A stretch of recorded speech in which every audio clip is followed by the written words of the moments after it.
Hi అండి. యూట్యూబ్‌లో videos పెట్టినప్పుడు వ్యూస్ కానీ, ఒక 10 వీడియోలకైనా సరే ఒక్కరిద్దరు సబ్స్క్రైబర్స్ వస్తే, నెక్స్ట్ వీడియోస్ చేయడానికి మనకి ఇంట్రెస్ట్ ఒస్తది. అసలు ఎన్ని వీడియోస్ పెట్టినా వ్యూస్ ఎళ్ళట్లేదు, సబ్స్క్రైబర్స్ రావట్లేదు అనంటే ఇంట్రెస్టే రాదు నెక్స్ట్ వీడియోస్ పెట్టడానికి. నేను కూడా 2 డేస్ నుంచి కంటిన్యూగా వీడియోస్ పెడుతున్నాను కదా! నా వీడియోస్ నచ్చితేనే సబ్స్క్రైబ్ చేసుకోండి. నచ్చితేనే చూడండి. ఫోర్స్ ఏమీ లేదు. నేను 2 డేస్ నుంచి గట్టిగా అనుకోని కంటిన్యూగా వీడియోస్ పెడదామని డిసైడ్ అయ్యి రోజు 2 షార్ట్స్ ఓపిక చేసుకొని చేస్తున్నా నేను.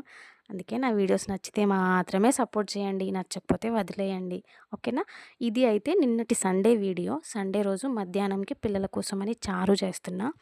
ఈ చారు ఏంటంటే నేను ధనియాలు, మెంతులు, జీలకర్ర, మిరియాలు వర్షాకాలం, చలికాలం అయితేనే మిరియాలేస్తా. లేకపోతే ఓన్లీ ధనియాలు, మెంతులు, జీలకర్ర మరగబెట్టి ఇంకా కరివేపాకు మిగతావంతా కామనే. అవన్నీ ఏసి మరగబెట్టి నేను ఇట్లా పిల్లల కోసం చారు చేస్తా. ఇష్టంగా తింటారు పిల్లలు. మనకైనా పెద్దవాళ్ళకైనా నైట్ టైంలో ఈ చారు తిని పడుకుంటే మనకి మంచిగా అరుగుదల ఉంటది అని చెప్తారు. నాకంత క్లారిటీ తెలీదు గానీ మంచిదని జెప్తారు. వీడియో నచ్చితే లైక్ చేయండి, సపోర్ట్ చేయండి. Thank you.